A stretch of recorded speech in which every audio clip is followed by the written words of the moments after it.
So, can anyone out there tell me what links the 3 facts on the board behind me?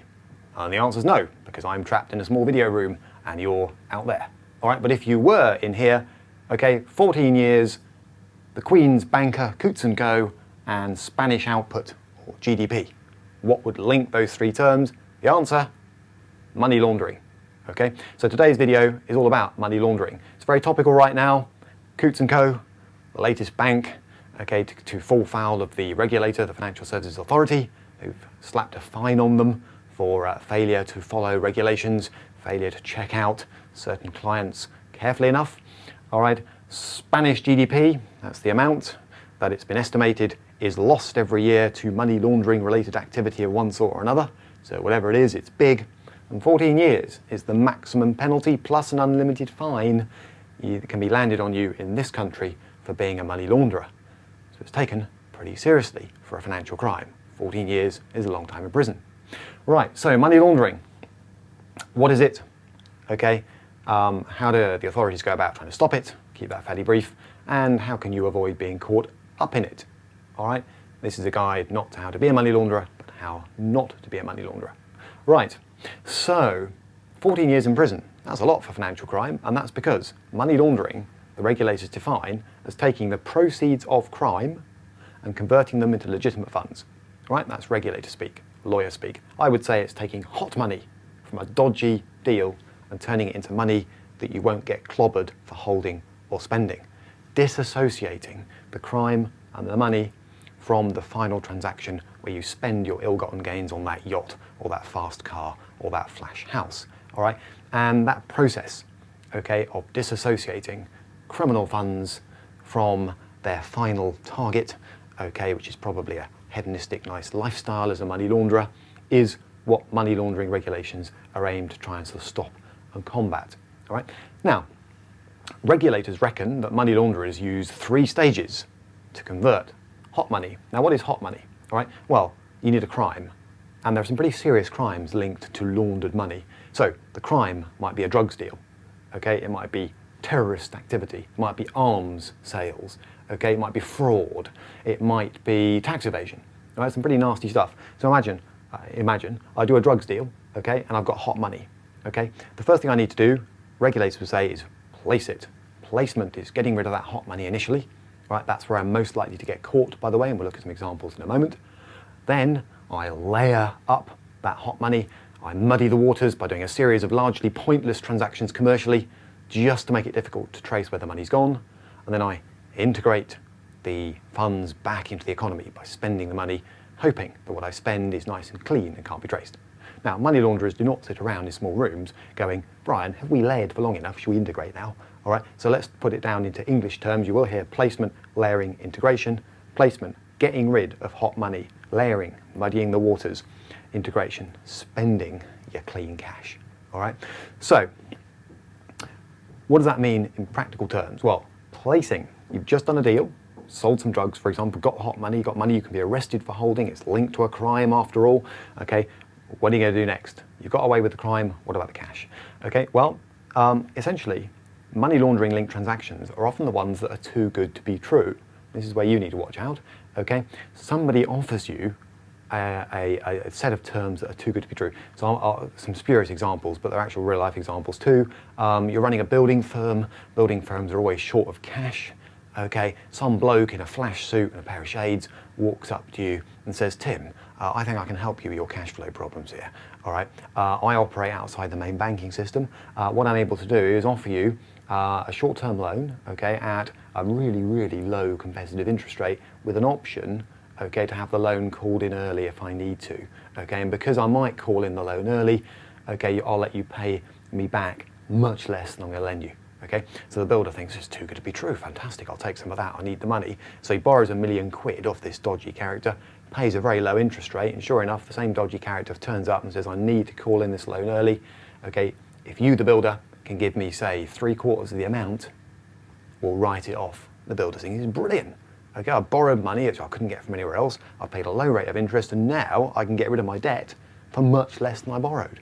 Too good to be true, okay? And that's the money launderer simply taking dodgy money and handing it over to a builder's merchant hoping to get different money back, because hopefully it'll have gone either as cash or it'll have been recycled through a few bank accounts by the builder, okay? And the whole point is to make it slightly more difficult for the authorities to trace the original cash back to the money launderer, okay? Or if you've seen the movie Heat, okay, you'll know that's the Robert De Niro, Al Pacino movie, okay, Val Kilmer, recommend it if you haven't seen it. This is not a video selling a film. Basically in that film, in the back of the van that they blow up right at the start are Eurobonds. And Eurobonds are bearer bonds. If you have them in your hand, they're yours, like a £5 note. It's not true of a property, that's a registered instrument. A property is yours if your name's on the register. But Eurobonds, you've got them in your hand, in the back of the van, they're yours. So blowing up that van, grabbing Eurobonds, means ownership is holding the bonds, okay? Now, why is that attractive to a money launderer? In some of the older videos, okay, you'll see Eurobonds mentioned a lot, and probably Switzerland mentioned a lot too. Eurobonds are attractive to a money launderer because you can buy and sell them quickly, and it's quite hard to trace the change of ownership.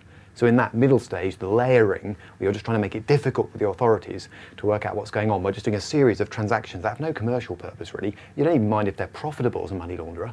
Okay, you just want a difficult trail to follow. Eurobonds have been cited as the classic target for money launderers because they're bearer bonds. Now, you might be thinking, why would someone offer you terms that are too good to be true? I mean, they're going to lose money. Why would a money launderer do that? Well, the reason, of course, is that crime is incredibly profitable. Right? The margin on a drugs deal is enormous. Right? You get paid a lot of money for crime. So money launderers don't care that they're losing money as they do all this layering bit. All they care about is they're not caught, okay, in possession of hot money, or they're linked back to the original crime. And that's how they can offer terms that are too good to be true, trying to turn the hot money into cold money. So as a punter, that's something to watch out for. And the reason is that assisting a money launderer, either intentionally or negligently, can land you in prison as well as them. All right? Now, this also explains why, when you try and open a bank account, they typically ask you for lots of information. Often they want copies of, passports or tax bills or council tax bills and so on, because banks are supposed to stop money launderers from using accounts at the bank. All right, so just as a point of admin, you'll find that if you try and open up a new bank account, they'll want to know who you are and the origin of the money you're trying to pay into a bank account. Okay, because otherwise the bank could be accused of helping you to launder funds. Sounds easy to do, but in the past there have been one or two classic cases involving Nigerian princes, for example, where they turned up at a branch of a bank in London with bodyguards and entourage, okay, went to the cash desk and said, "We demand to open an account. We are the sons of the royal family of some African state." And the bank clerk says to them, "Do you have proof of who you are?" And typically a bouncer whips out a banknote with one of their heads on it, says, "Will that do?" All right, and that way some quite big figures have been able to launder funds through the British banking system, through a mixture of sort of intimidation and impressing with their credentials. All right, so banks in particular have to be on the lookout for laundered funds, and that's why those particular checks are done. Now, anything else to say about money laundering? Essentially, it is anything that converts the proceeds of crime into legitimate funds. Okay, you'll hear the words placement, layering, and integration mentioned. That is cooling down hot money. And for anyone out there watching the video, okay, be aware that because laundered funds are linked to some pretty nasty crimes, you don't want to be nailed for money laundering. And just to mention, some people think, well, I'm never going to be a money launderer, so I'm not going to worry about 14 years. But there are other offences, okay? Tipping off a money launderer, all right, is a criminal offence. 5 years in prison for that. Okay? Failure to disclose that you know someone who is a money launderer, 5 years for that.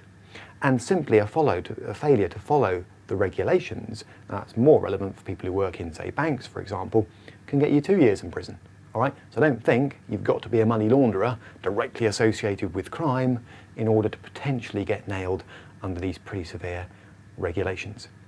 All right? So, message from the video is potentially anyone can be caught up in money laundering. If you want to avoid being caught up in money laundering, beware in particular the transaction that's too good to be true.